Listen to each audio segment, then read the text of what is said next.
Hey guys, what's up? Last video did pretty well, and I wanted to do a follow-up video.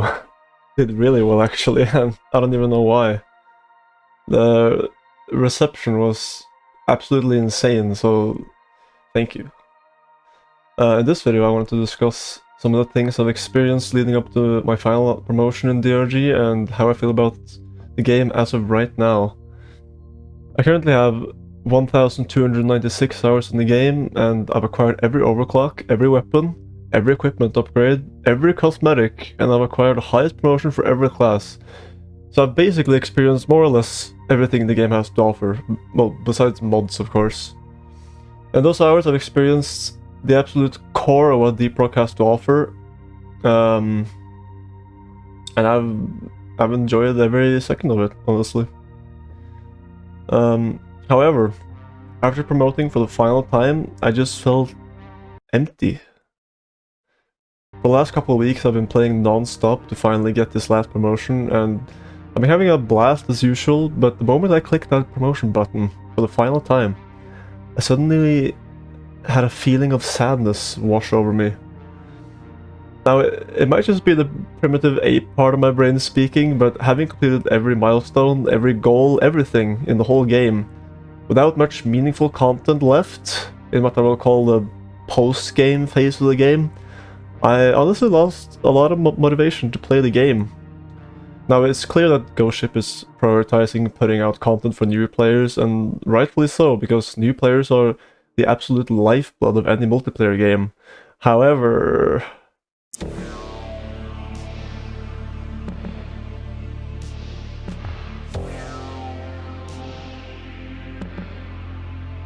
yeah, I've seen countless negative Steam reviews from veterans that feel upset because the game they once loved it just isn't that fun for them anymore, and part of that has to do with the post-game area of content.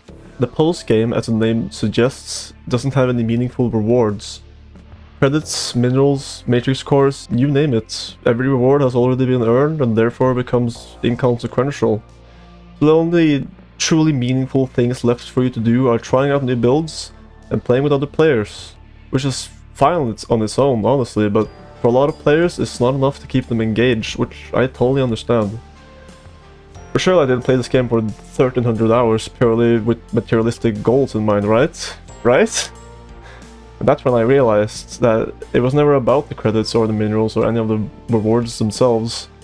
The journey itself is what DRG is all about. That transformation from a clumsy greenbeard to a distinguished miner to a battle-hardened bug-slaying legend, helping and teaching and supporting other dwarves you meet on your way. That is a true Deep Rock Galactic experience.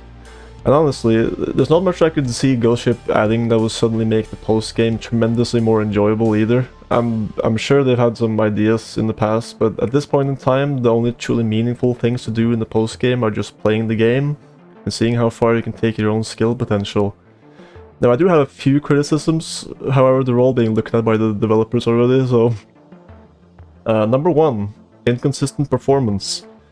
DRG will hit 60 FPS pretty consistently on almost all platforms, but for PC gamers with high refresh rate monitors, like for example a 144Hz monitor like the one I have, the game can drop to 120 to even 90 FPS in certain missions due to the large amount of enemies spawning on higher hazards with 4 players present. On solo missions, my game never drops below 144 frames ever, regardless of how many enemies there are, but with 4 dwarves at the same time, and with enemy amounts scaling to the amount of players, it can get pretty inconsistent pretty quickly. Number 2, cave variation.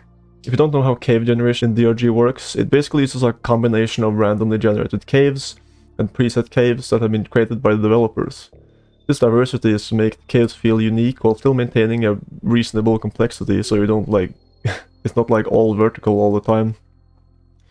For so long, people have been begging Ghost Ship for more cave variation, and finally in Season 3, Ghost Ship added a much needed additional group of cave presets, primarily to point extraction, but also to every other mission type in the game as well. But despite their efforts, a lot of caves can still end up feeling pretty samey and in need of variety, namely still point extraction, but also other mission types like escort duty or industrial sabotage, which brings me to my next point, which is repetitive missions. Right now there's sort of a meme going around the community about the state of industrial sabotage, which I fully understand, as industrial sabotage is arguably the most linear mission in the game. You enter the cave, you shut down 2 batteries, you fight a boss, and then you're done. The problem is that the cave variation doesn't change enough to make the mission interesting the 30th time you play it.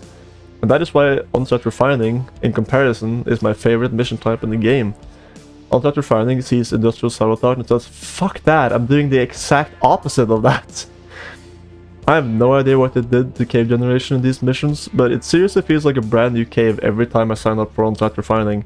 Not to mention how much fun it is to create a network of pipelines through these truly complex and stunning cave systems.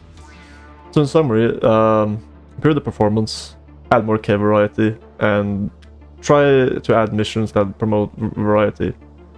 And those are my critiques, or my wish list, I guess you could call it. Is the video over yet? Oh, what? I'm getting reports on some viewer comments. Oh. Oh. Well, Cosell, stop censoring men, and that wolf, I only have one thing to say. A dwarf never dies.